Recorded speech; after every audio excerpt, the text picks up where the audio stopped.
campers. We're going to do a little rods session today, but we're going to do it differently than usual. This session is going to be about Kundalini and Kundalini awakening. I've done a session about Kundalini a while ago. If you want to watch that, you can go to my YouTube. There's a Let's Ask Spirit playlist, and you're going to find it there.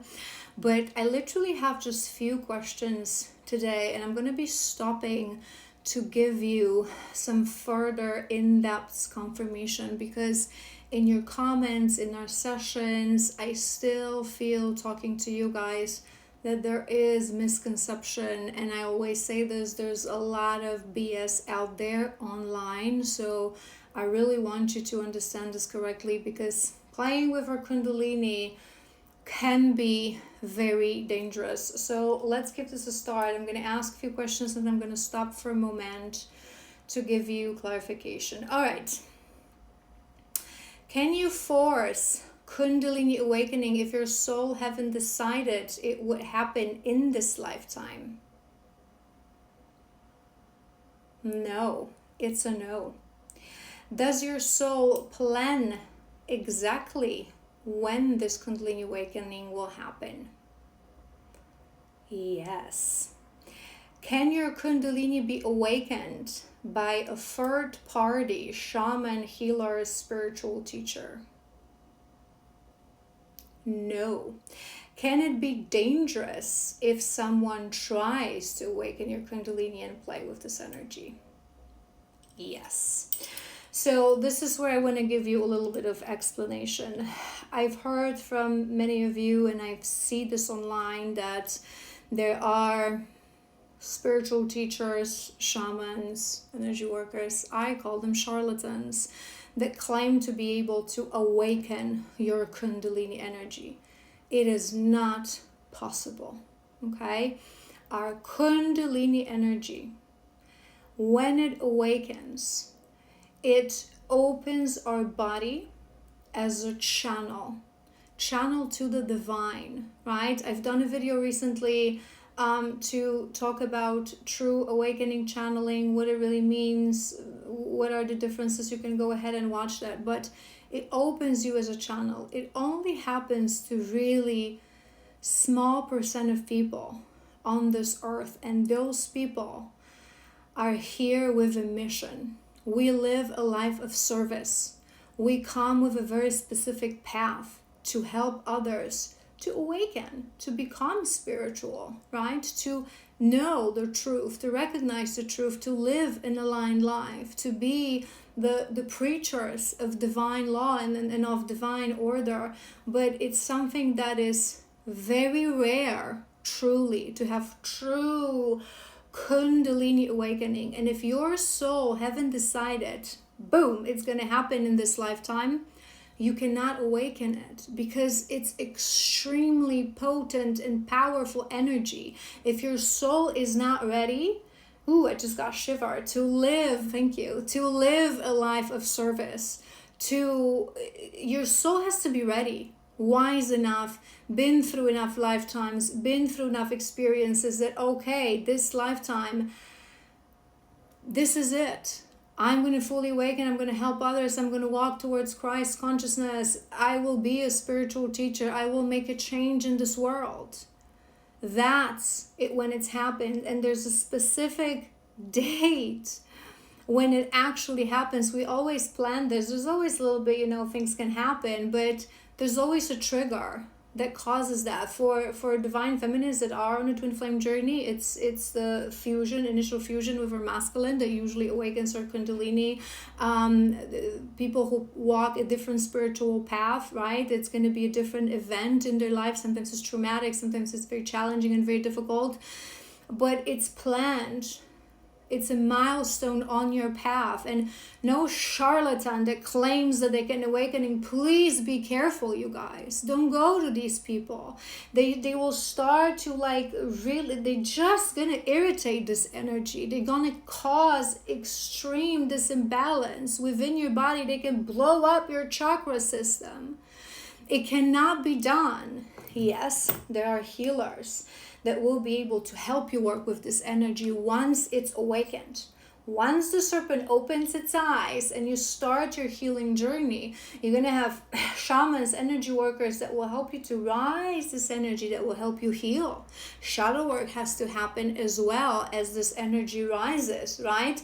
But no one can poke it and awaken it. It's a lie, okay? It's a lie. Please be careful. Let's continue.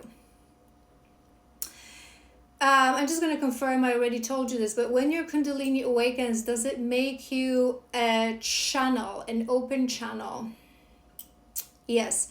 Is body movement and shaking sensations that people feel during spiritual or energy work sessions, is that your Kundalini awakening? No. Is it simply effect of shifts in your vibration? Yes. When our Kundalini awakens, does it cause a body shiver and shake? No. Once it's awakened and we start working with it with a proper healer in sessions, when we activate it and help it to rise, can that cause a little shake and shiver sometimes? Was that a yes? Yes. So a true Kundalini awakening, true Kundalini rising, is it more pain-like feeling? Yes. And this is really important, and I want to address this because I've heard many of you say to me that you've been on these sessions and you start to feel like shiver and shake and your body shaking. And I've seen so many videos of charlatans online, especially disconcerting when it's like men performing these things on women when they like touch them and they like shaking, and it's like because they're awakening they Kundalini. Oh my God.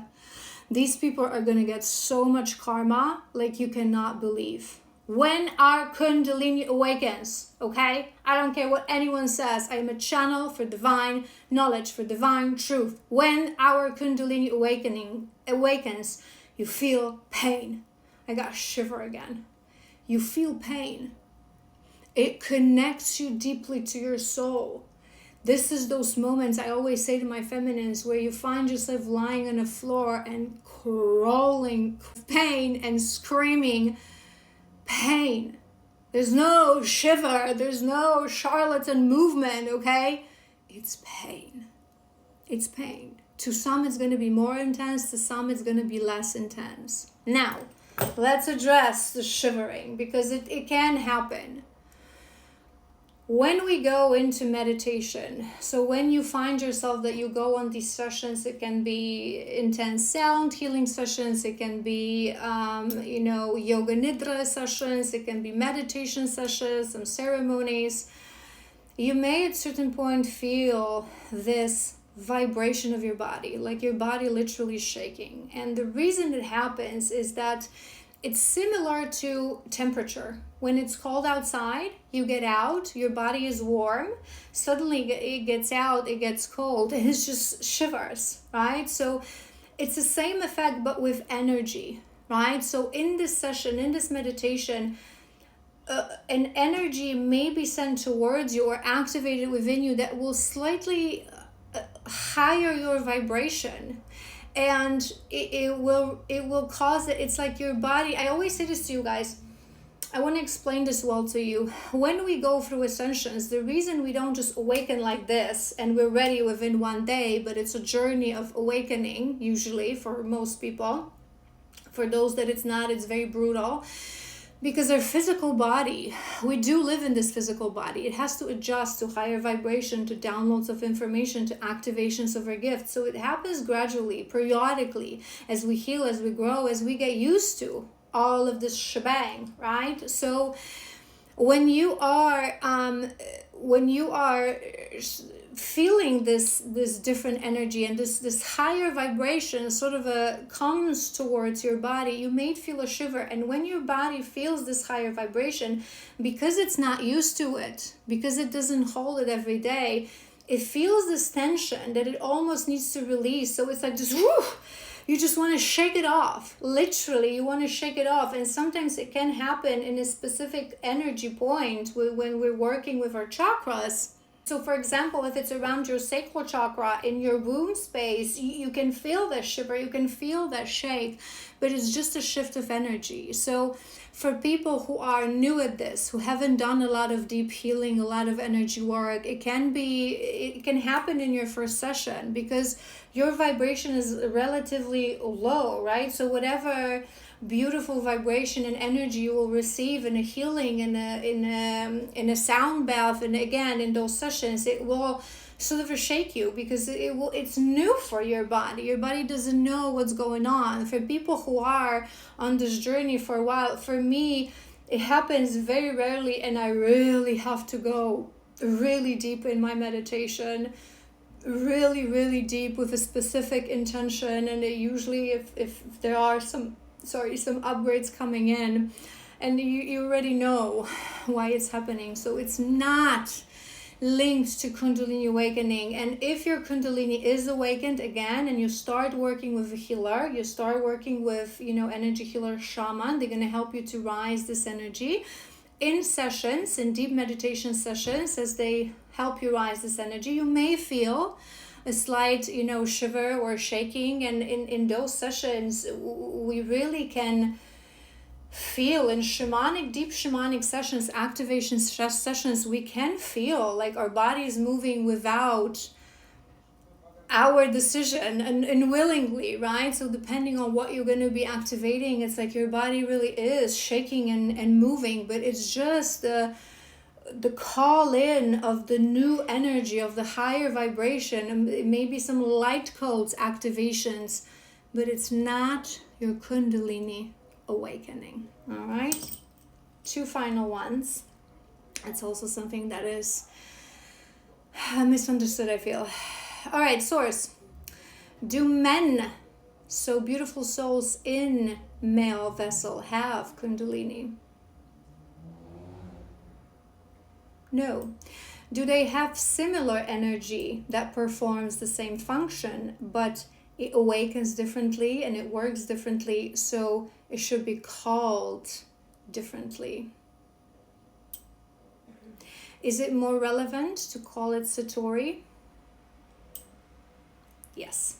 So another thing, and here remember what I always say to you guys, these are just labels. So I'm not, when men talk about their awakening and they talk about their Kundalini awakening, I never correct them. It's just labels. It really truly doesn't matter. But what I want you to understand that, and most people call it Kundalini for both, for men and women, right? But we are very different. Our vessel, the energy of our vessel, from biological point of view, from energetical point of view, it is designed for completely different things and different function in this world. This is why together we form this yin and yang, we form this divine union.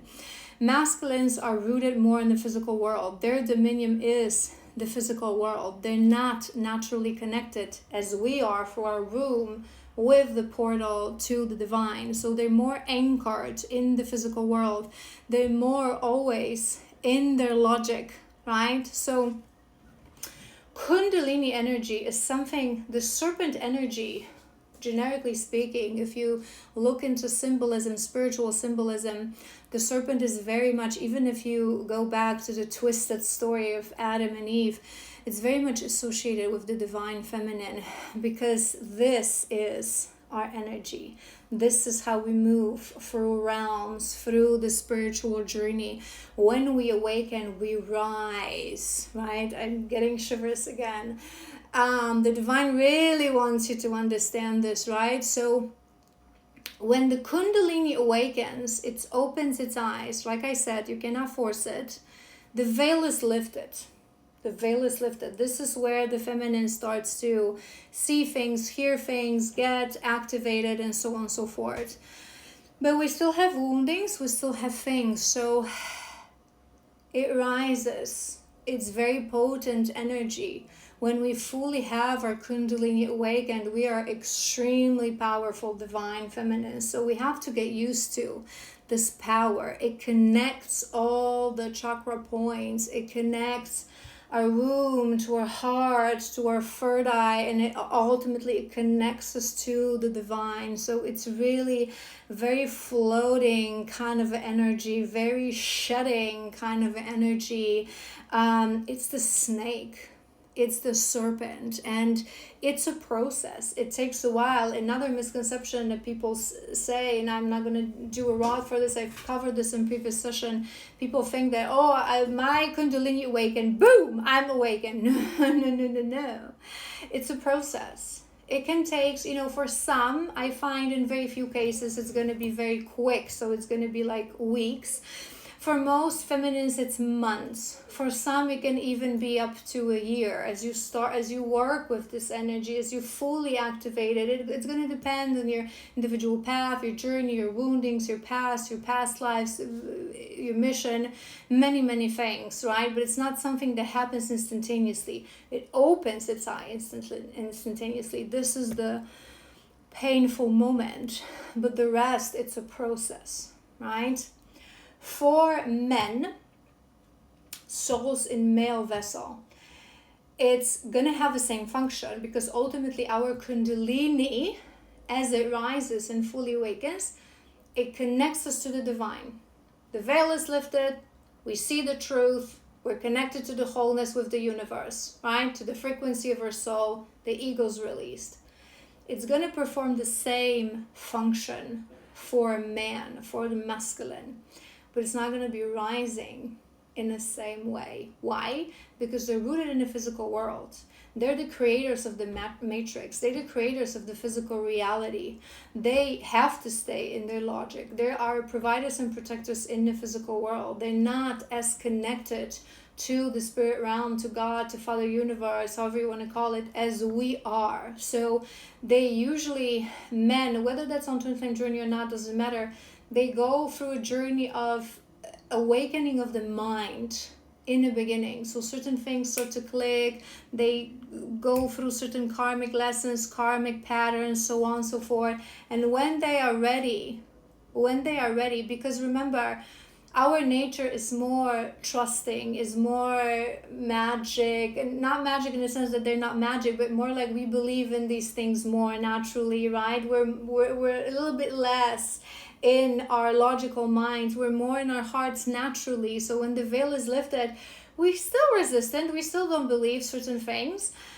But we have to, work through this journey. But it feels like it always made sense, right? Whereas for them, if they had this, with the awakening, if they had the veil lifted immediately, it would blow up their brains, okay? They would really end up in mental institutions. So there's usually this awareness stage preparation. And when they're ready, the awakening happens. I call it Satori, because Satori is immediate awakening. So for the masculines, when that energy rises, when it's ready to rise, it's not like this for months, like for us, but it's boom, okay? From one day to another, they've seen the light, okay? And suddenly, they're able to connect all the dots of things that have been happening in the past months or years for some.